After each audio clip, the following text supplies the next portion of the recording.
Wow, first snow be Canada. The first flakes of winter often arrive like a reminder, pretty, seasonal, expected. This time, the reminder turned into a wake-up call. Over the weekend, an unusually strong system swept from the central provinces into the heart of Canada's most populated corridor, dropping heavy, moisture-laden snow where leaves still clung to trees and where many people had not switched their cars over to winter readiness.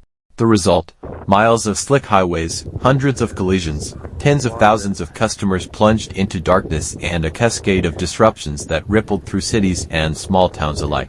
Tonight we walk you through what happened in Toronto, what unfolded in Montreal, how the wider province of Ontario was affected, and what the aftermath means for communities and the coming season. Let's begin in Toronto, where the storm arrived with a kind of blunt early season force that surprised many. Overnight and into the Monday morning commute, the city recorded measurable accumulations, enough that airport weather reports showed near double-digit totals at one major site. Streets that had been ordinary the night before were buried in slush and compacted snow. The official measurements in central locations ranged from light accumulations to roughly 5 to 10 centimeters, while surrounding suburbs saw higher amounts. That may not sound like a lot to long-time winter residents, but the timing was everything. Leaves still on trees collected the heavy, wet snow, creating extra weight and vulnerability. Many drivers were still on all-season tires, and heavy, sticky snow can transform a routine drive into a perilous one in minutes. The provincial police recorded hundreds of traffic incidents across the Greater Toronto area within a short window.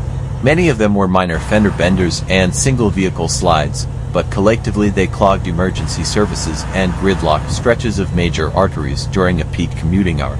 The images you saw on camera were familiar: lines of headlights crawling through whiteout-like conditions, tow trucks retrieving stranded vehicles, transit vehicles laboring up icy grades. Municipal crews responded quickly. Salt spreaders, plows, and sidewalk machines were redeployed to high-priority corridors. Key bridges and transit routes were treated, and teams worked through the night to keep main thoroughfares passable.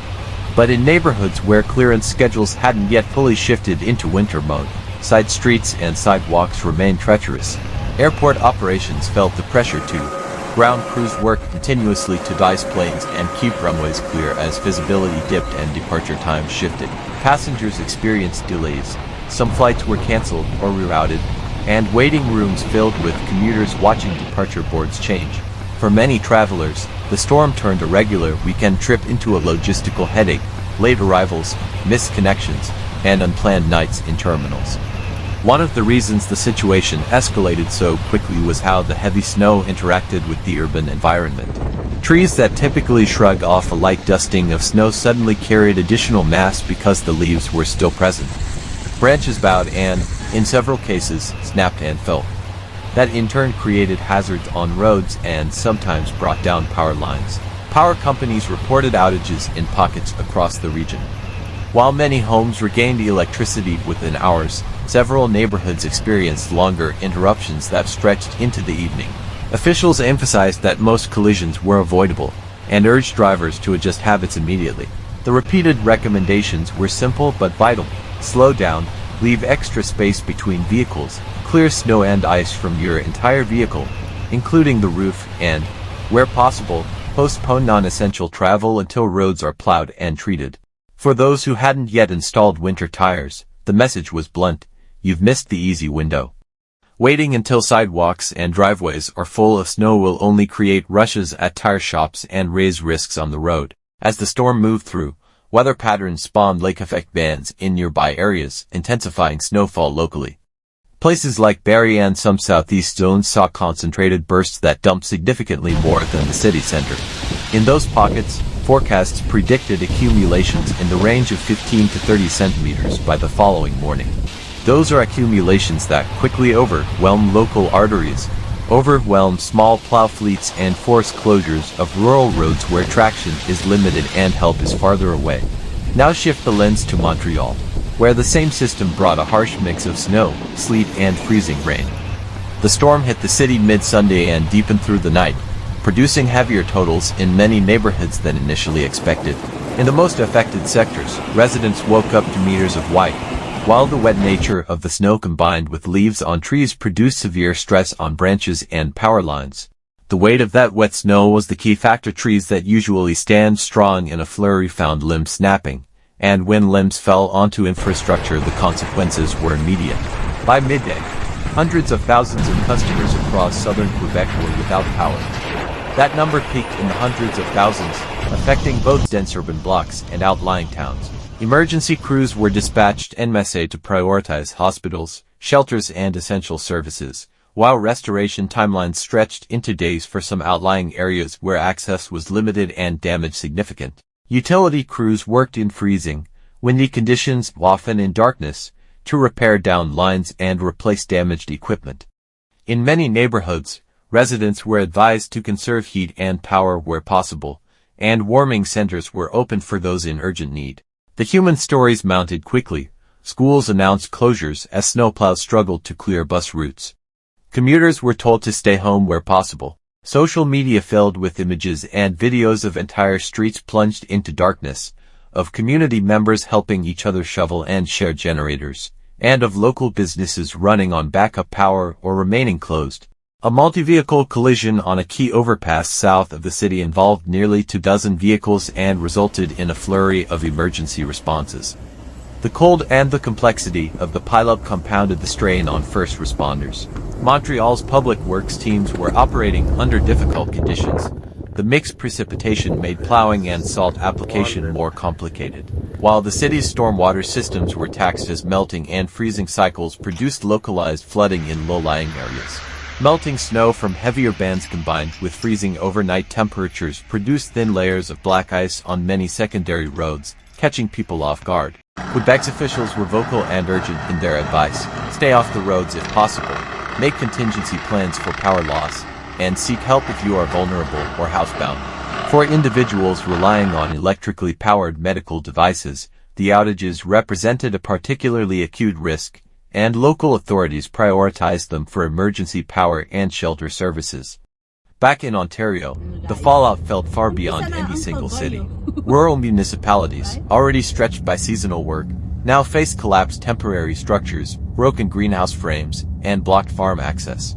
Early harvested fields with equipment and tarps in place found those coverings torn and gnawed by wind and weight, jeopardizing late-season operations. Some small farms reported roofs damaged and ventilation systems threatened by the sudden freeze, and that has implications for livestock, crop storage and the early stages of autumn harvest recovery. Construction sites across multiple municipalities also suffered. Scaffolding and tarps that protect ongoing projects ripped and froze, and cement pours scheduled for the week were delayed. In dense residential zones, homeowners grappled with sagging gutters and downspouts, and many had to call contractors for emergency repairs when involving thaw-freeze patterns weakened materials. The transportation picture showed a patchwork of impacts. While major highways saw concentrated closure and reopening activity, a notable stretch of a key east-west corridor was shut when a jackknife commercial truck blocked lanes and created cascading backups. That closure rippled into regional traffic and logistics, delaying freight and impacting supply chains for perishable goods. The ripple effect highlighted how a single weather event can quickly extend into economic and operational strains across sectors. Utilities, insurers, and municipal managers began tallying costs within a day. Overtime for snow crews, emergency salt reorders, extra equipment rentals, and the volume of claims for broken trees and storm damage started to add up. City budgets, which often allocate winter resources based on historical patterns, found themselves obliged to shift funding sooner than planned. The early costs for salt, overtime, and emergency contracting may reverberate through municipal planning discussions later in the season. But beyond budgets and logistics, the storm also served as a real-time test of community resilience. In many neighborhoods the response was immediate and neighborly. Videos circulated of people clearing paths for elderly neighbors, of community centers opening as temporary relief hubs, and of local businesses offering coffee and warmth to stranded commuters. Emergency responders, utility crews, and municipal workers worked long shifts in dangerous conditions, and across the board there were stories of courage and teamwork, from first responders extracting drivers from snowbanks to utility line workers working on frozen poles to restore light and heat. This storm also raises longer-term questions about preparation. The climate backdrop for these early, heavy events is complicated. Meteorologists note that transitions between seasons have become more volatile in recent years, a system that brings warm, moisture-rich air into contact with cold Arctic flows produces heavy, wet snow earlier than historical norms. For municipalities, that means municipal winter operations may need to be more flexible for homeowners and drivers.